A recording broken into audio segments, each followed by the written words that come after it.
All right, Sunstones and Topaz. So, I'm going to walk you through some drills, a little bit of skills that I have put together for you guys to do at home.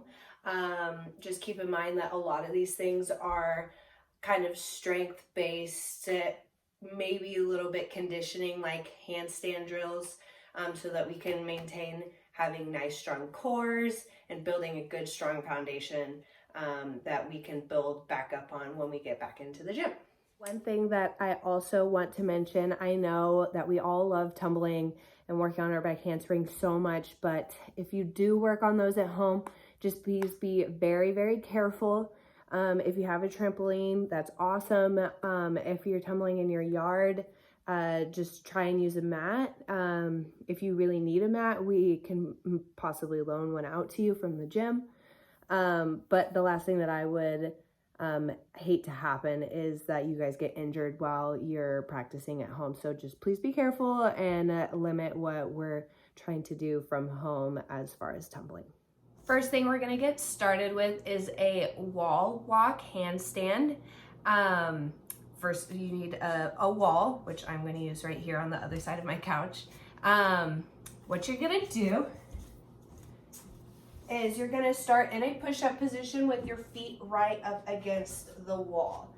You have a nice strong back, not a saggy back like this, or an exaggerated bottom. You're going to push up. You're going to walk your feet up the wall and walk your hands into the wall as well. From here, kick your feet off just a little bit and try and hold your handstand. If you need to go back to the wall, that's totally fine. Then walk your hands back out and go to a push-up. From here, I encourage you to do an actual push-up, and then repeat it. Do this about 3 or 5 times. If you hold a good handstand up at the top, it will get pretty challenging. So only do as many as you can while maintaining a nice straight body.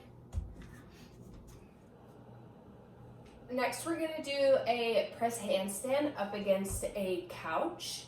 I think a great goal while we are quarantined is to keep practicing these press handstands so that we don't need a wall or a couch or anything to assist us. And that's a very challenging goal, but I believe in our girls so much. I know they're so strong. So just keep practicing up against a couch or a wall until you feel super confident.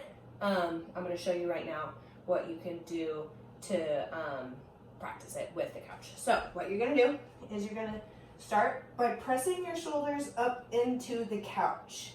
From here, you're going to lift and make sure that your bottom gets all the way up above your head before you bring your legs together.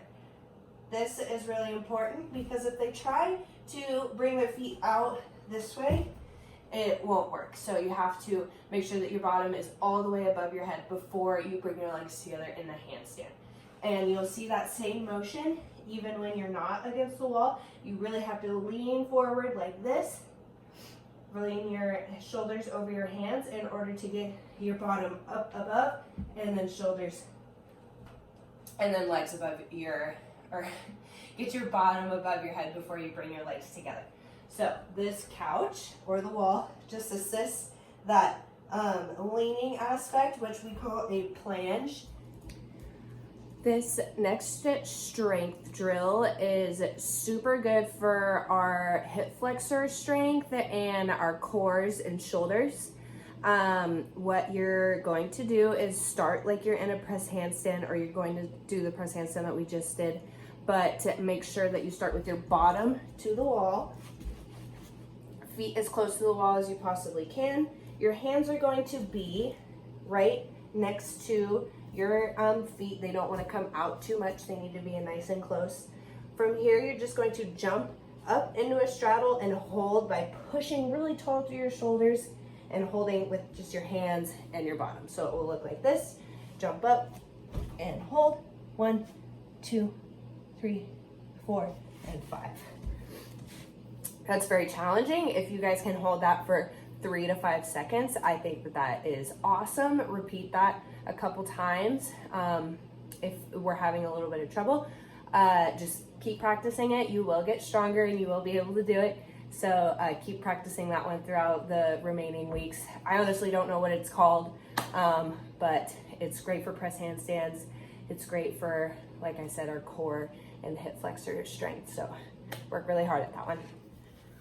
In our last handstand drill, before we get into a little bit more gymnastics specific skills, is just some handstand shoulder taps. So I'm gonna make my way back to my door, and you're going to kick up. I have a little bit of limited space right here, so I'm gonna kind of do an ugly kick up like this. And when you do these, just make sure you lean all your weight to one side and tap and tap, tap and tap. We want to avoid having body positions like this, where their chest is out and their bottom's out, our bottoms are to the wall. So make sure you're pushing tall through your shoulders. You will be at a little bit of an angle, but just squeeze your bottom, and this position won't be able to happen.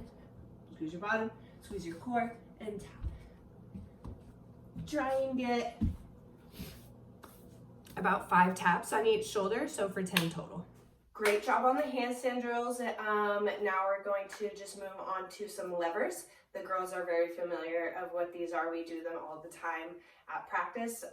This is a body position that we need to see before and after we go into a handstand or a cartwheel even. So we start by starting in a lunge, making sure that our ears are covered by our arms, and we should see a straight line from our fingers all the way down to your ankle. I know that my ankles are a little bit cut off, but we don't want to see lunges like this, or sometimes you'll see really exaggerated ones where their chest is out like this. So make sure that the ribs are in, tummies are tight, bottoms are squeezed. The lever is just when our hands go down to the floor, our foot follows. So it will look like this. The lunge leg will straighten out, and we should see a T, and then back down to the lunge. What is challenging about these is that you'll see a lot of broken T's like this, where they're saggy, their arms are down and their leg is down. What then needs to happen is they need to use their shoulders to pull up and use their bottom muscle to pull their leg up high. A good thing to use is a couch, as a crutch. I have my couch right here. Just start in front of it. Make sure that they're not too close where they want to reach for it. All they need to do is just tap their fingers to the couch. Start in the lunge, bottom leg straightens, tap the fingers, and come back down. Do that about 5 times on each leg. Kind of keep our bridge kickovers, and even back walkovers, if you feel confident, maintained and strong. So the first thing that we're going to do, just to kind of warm our backs up and to follow our hands to the floor, is just a wall walk back bend. So you're going to start with your arms above your head. You can start with your feet apart a little bit. You're going to watch your hands all the way back to the wall and walk down to a bridge. Again, try and push your nose all the way to the wall, and then walk back up. Once you have done a couple wall walk back bends, you are good to go to try a back bend in an open space. And then from the back bend, work on your kickovers. If you already have a bridge kickover, try back walkovers. I just caution you to be very confident. If there is any doubt, then go ahead and just hold off. But if you are feeling confident, just make sure that your arms are nice and strong. The only way that we could potentially hurt ourselves is if we just have bendy arms. So if you go into it with really strong arms and really lead with that leg, you will be more than okay. If we have even a solid back walkover, you can start by putting, I'm going to turn to the side right here, your foot on a couch. It's right out of the frame, but start with your foot up like this, and then go into the back walkover from there. Just be careful, be confident.